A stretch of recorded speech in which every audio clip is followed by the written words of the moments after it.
नमस्कार बच्चों, कैसे हैं आप सब। मैं उम्मीद कर रही हूँ अपने अपने घरों में स्वस्थ सुरक्षित और खुश हैं। देखिए बच्चों, हम पढ़ रहे हैं हमारा चैप्टर 14 पार्ट 14 गंगा मैली न हो पाई। अर्थात इस टॉपिक को पढ़कर, इस चैप्टर को डिस्कस करने के बाद हमने ये जाना कि हमें हमारी जो पवित्र नदी है गंगा, जो हमारी पुण्य नदी है गंगा, उसके लिए क्या क्या प्रयास करने चाहिए। लोग उसको दूषित करते जा रहे हैं दिन प्रतिदिन, तो उसको प्रदूषित होने से बचाने के लिए, उसकी सुरक्षा के लिए हमें कौन कौन से प्रयास करने चाहिए। तो देखिए, इसके जो हम चैप्टर थे उसको हमने डिस्कस किया था। चैप्टर के साथ साथ हमने डिस्कस किया था इसकी शब्दार्थ, और शब्दार्थ के बाद हमने डिस्कस किए इसके कुछ मौखिक प्रश्न, साथ में अर्थ ग्रहण संबंधी प्रश्न, जिनसे हमने जाना कि किस प्रकार अर्थों को ग्रहण करके हम क्वेश्चंस को सॉल्व करते हैं। तो आज की क्लास में बच्चों हम करते हैं इसके लिखित प्रश्न। कौन से प्रश्न? लिखित प्रश्न। और लिखित प्रश्नों में बच्चों हम करेंगे सबसे पहले लघु उत्तरीय प्रश्न। कौन से प्रश्न? लघु उत्तरीय प्रश्न। अब देखिए, लघु उत्तरीय प्रश्न जो है हमारे, उनमें हम एक एक क्वेश्चन को सॉल्व करते जाएंगे और हम साथ ही साथ उसे लर्न करते जाएंगे। देखिए, पहला प्रश्न क्या है? गंगा धरती पर कब अवतरित हुई? गंगा धरती पर अवतरित हुई थी। अब इस क्वेश्चन का आंसर आप सबको पता है। क्यों? क्योंकि हमने चैप्टर डिस्कस किया है, चैप्टर समझा है। तो देखिए, पेज नंबर निकालेंगे हम 115 यानी 115, और पेज नंबर 115 के फर्स्ट पैरा यानी जहां से हमारा ये चैप्टर स्टार्ट हो रहा है, वहीं पर देखिए 4th 5th लाइन में ज्येष्ठ माह के शुक्ल पक्ष की 10वीं तिथि को गंगा धरती पर अवतरित हुई। तो लिखते हैं हम ज्येष्ठ माह के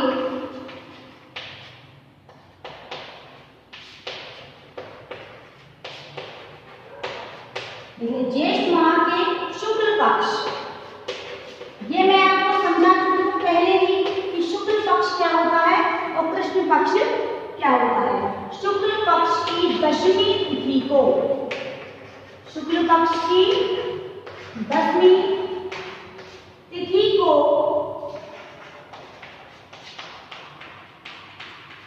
गंगा धरती पर अवतरित हुई थी।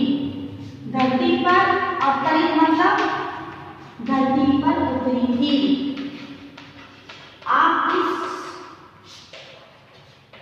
आपने जो ये चैप्टर पढ़ा था, इसमें ये पढ़ा था कि गंगा कौन थी?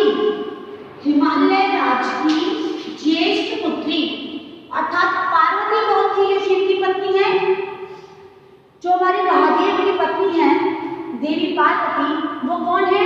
वो भी हिमालय राज की पुत्री है। और गंगा कौन है? जो हमारी पुण्य पवित्र नदी है गंगा, वो भी हिमालय राज की पुत्री है। हिमालय राज की बड़ी पुत्री होने का श्रेय किसको जाता है? गंगा को। तो देखिए, गंगा पहले धरती पर थी। जो देवता थे उन्होंने गंगा की पवित्रता, पुण्यता और उसकी दैवीय शक्तियों को जानकर क्या किया था?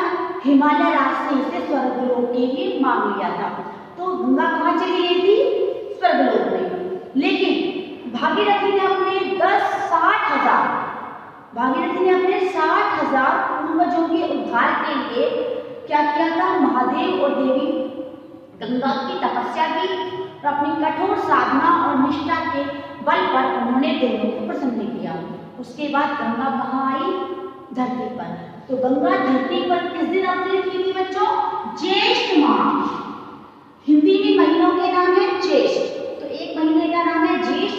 ज्येष्ठ माह के शुक्ल पक्ष की 10वीं तिथि को, मैंने आपको बताया था कि शुक्ल पक्ष कृष्ण पक्ष क्या होते हैं और 10वीं तिथि क्या होती है। साथ में जो माह की बात है वो हम पहले क्लियर कर चुके हैं कि हिंदी में महीनों के नाम होते हैं। जैसे इस वक्त जो माह चल रहा है उसका नाम है मंगशिर। कार्तिक की अमावस्या को हमने दीपावली मनाई थी और कार्तिक की पूर्णिमा को हमने मनाई थी गुरु नानक जयंती। आपको पता है दोनों चीजें। तो गुरु नानक जयंती के बाद जो कार्तिक का महीना था कंप्लीट हो चुका था और अब चल रहा है मार्गशीर्ष महीना। तो इसी प्रकार इसके बाद आएगा पौष का महीना, पौष के बाद फिर फाल्गुन माह का महीना, माह के बाद फाल्गुन का महीना, फिर चैत्र बैसाख और उसके बाद आता है ज्येष्ठ। तो उसमें से कौन सा महीना है? ज्येष्ठ माह का शुक्ल पक्ष और तिथि कौन सी थी? 10वीं तिथि। अब देखिए इसका नेक्स्ट क्वेश्चन बच्चों, इसका नेक्स्ट क्वेश्चन है धरती पर गंगा, सॉरी पृथ्वी पर गंगा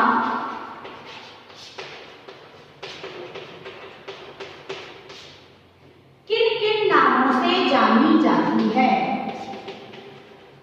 पृथ्वी पर गंगा किन किन नामों से जानी जाती है? अर्थात क्वेश्चन ये कह रहा है आपसे कि आपको ये बताना है कि हमारी पृथ्वी पर गंगा नदी जो है उसके कौन कौन से नाम हैं। तो देखिए इसका आंसर भी हमें इस चैप्टर में ही मिलेगा। देखिए पेज नंबर 115 की लास्ट लाइन देखिए आप, पृथ्वी पर अवतरित होकर वह जाह्नवी, भागीरथी और त्रिपथगा कहलाई।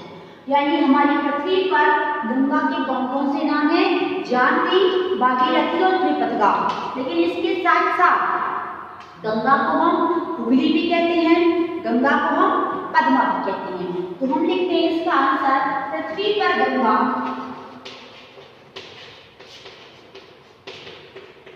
पृथ्वी पर गंगा जाह्नवी, देखिए हाँ के आगे हल करना पड़ेगा क्योंकि हाँ क्या है? आधा है। जाह्नवी, भागीरथी, भागीरथी को क्योंकि महाराज भागीरथी के ही तपस्या के बल पर उनसे प्रसन्न होकर गंगा धरती पर आई थी, इसलिए गंगा को भागीरथी भी कहते हैं। और त्रिपथगा यानी 3 रास्तों पर चलने वाली, त्रिपथगा आदि नामों से जानी जाती है।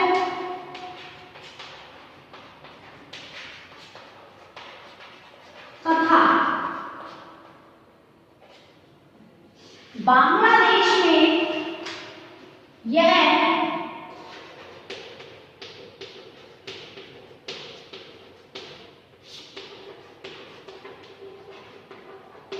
पद्मा के नाम से प्रवेश करती है। आप जानते हैं पद्मा अर्थात लक्ष्मी, पद्मा अर्थात लक्ष्मी। लक्ष्मी क्यों? क्योंकि पद्म का अर्थ क्या होता है? कमल। तो कमल अगर हम उसे पद्मा कहें तो पद्मा अर्थात लक्ष्मी। अब देखिए इसका थर्ड क्वेश्चन, इसका थर्ड क्वेश्चन है बच्चों, गंगा किन किन देशों को अपने जल से एक सूत्र में जोड़ती है? गंगा किन किन देशों को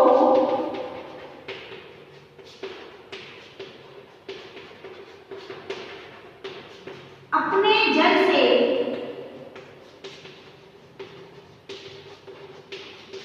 एक सूत्र अर्थात एक धागे में जोड़ती है? आपको बताया था इस चैप्टर में, जब चैप्टर पढ़े हैं तो सारे क्वेश्चनों के अंतर हम चैप्टर से ही निकालेंगे। तो देखिए गंगा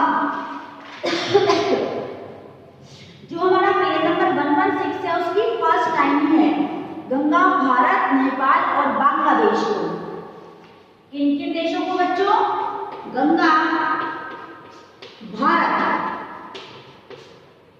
कॉमा नेपाल,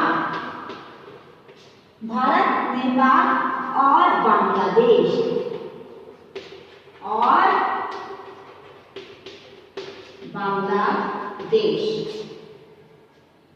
गंगा भारत, नेपाल और बांग्लादेश को अपने जल से एक सूत्र में जोड़ती है। अब देखिए कैसे भारत में गंगा नदी बहती है, ये आप सभी जानते हैं, और नेपाल इसके बॉर्डर पर है। आपको पता है कि बांग्लादेश, हमने चैप्टर में पढ़ा था कि पश्चिम बंगाल में जो कोलकाता जगह है वहां पर गंगा का नाम क्या है, हुगली नदी, वहां पर वह अपनी सहायक नदियों के साथ मिलकर बहती है। तो जब गंगा पश्चिम बंगाल से कहां प्रवेश करती है, बांग्लादेश में, बांग्लादेश से बंगाल की खाड़ी में बहती है, और वहां से कहां प्रवेश करती है, किसमें मिलती है, हिंद महासागर में।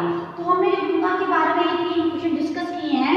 इसके बाद हम करते हैं क्वेश्चन नंबर 4। क्वेश्चन नंबर 4 है हमारा बच्चों, कोलकाता में गंगा किस नाम से जानी जाती है? कोलकाता में गंगा किस नाम से जानी जाती है? कोलकाता में गंगा किस नाम से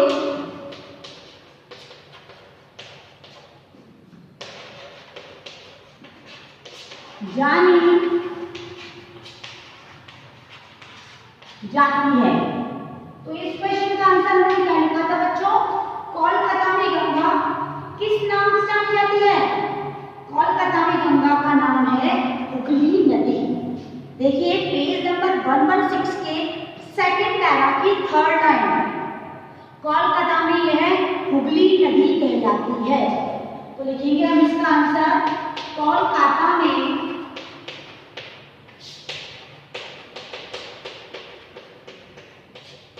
गंगा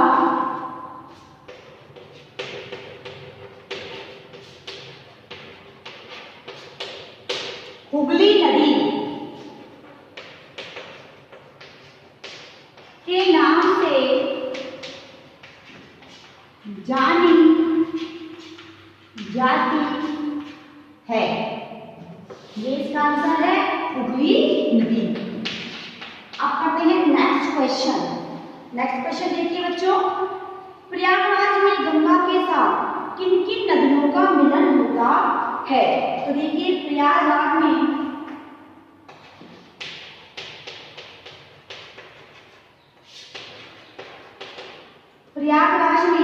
गंगा के साथ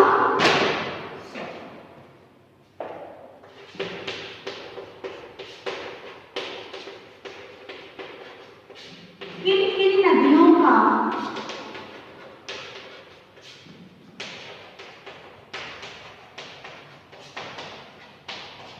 मिलन होता है? मैं आपको इसके पेज नंबर फाइन इसलिए बता रही हूँ ताकि आप अपनी बुक में भी इसे अंडरलाइन कर लें। ठीक है, तो देखिए प्रयागराज में गंगा में किन किन नदियों का क्या होता है, मिलन होता है। देखिए इसका संगम यमुना और सरस्वती से होता है, वहां यह तीर्थयाज प्रयाग बन गया है। तो देखिए प्रयाग में कौन कौन सी नदियां हैं, यमुना और सरस्वती। तो हम लिखेंगे इसका आंसर, प्रयागराज में गंगा के साथ यमुना तथा सरस्वती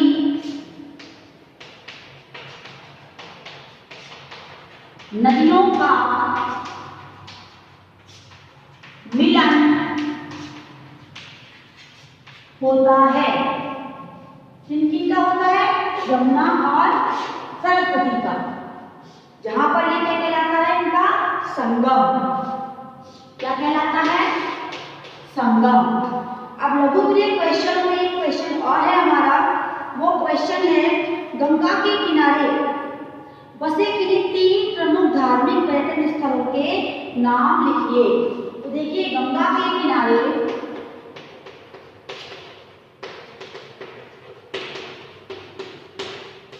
बसे किन्हीं 3 धार्मिक पर्यटन स्थलों के नाम लिखिए। अर्थात आपको 3 पर्यटन स्थलों के नाम लिखने हैं जहां पर पर्यटक आते हैं। पर्यटक अर्थात घूमने फिरने वाले। वो 3 स्थान कौन से हैं गंगा के तट पर? तो देखिए गंगा के तट पर जो 3 स्थान हैं वो आपकी बुक में, देखिए आपकी बुक में जो जो लिखा हुआ है हम उन्हीं से इनके आंसर निकालेंगे। तो देखिए मैं आपको वो बता रही हूँ, क्या पेज नंबर के साथ साथ पैरा भी। तो पेज नंबर 116 के सेकंड पैरा की second last line, Haridwar, Rishikesh और वाराणसी। पेज नंबर 116 के सेकंड पैरा की सेकंड लास्ट लाइन, क्लियर? लिखेंगे गंगा के किनारे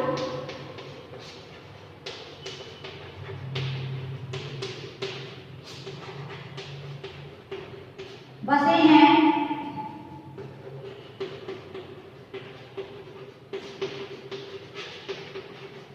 बसे धार्मिक पर्यटन स्थल हैं। कौन कौन से? पहला देखिए, पहला है हरिद्वार,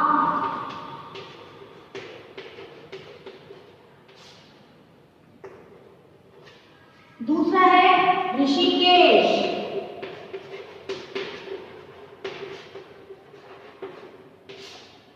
और तीसरा है वाराणसी, जिसे हम काशी भी कहते हैं। और आपको पता है कि काशी जो है वो भगवान शिव की इस पृथ्वी लोक पर सबसे ज्यादा प्रिय जगह है। यानी आपसे कोई पूछे कि ऐसा कौन सा स्थान है जो भगवान शिव और पार्वती इवन सभी देवी देवताओं को इस पृथ्वी लोक पर सबसे ज्यादा प्रिय है, तो वो जगह है हमारी वाराणसी यानी काशी। काशी में क्या है? काशी में विश्वनाथ हैं। विश्वनाथ और पूरे विश्व के नाम अर्थात महादेव। महादेव का जो काशी में रूप है वो है विश्वनाथ का। तो वहां पर सभी देवी देवताओं के, यहाँ तक कि अप्सराओं के जितने भी रूप हैं, इवन जो हमारी दुर्गा माँ है, उन दुर्गा माँ के भी जो उनकी योगिनियां हैं, उन योगिनियों के भी वहां पर धार्मिक स्थल हैं। तो सभी देवी देवताओं की सबसे प्रिय नगरी कौन सी है? वाराणसी अर्थात काशी। तो आज की क्लास में बच्चों हमने शॉर्ट क्वेश्चन आंसर डिस्कस किए हैं। आई थिंक आपको सारे क्वेश्चन आंसर अच्छी समझ में आ गए होंगे। तो आज की क्लास में इतना ही। Thank you and have a nice day.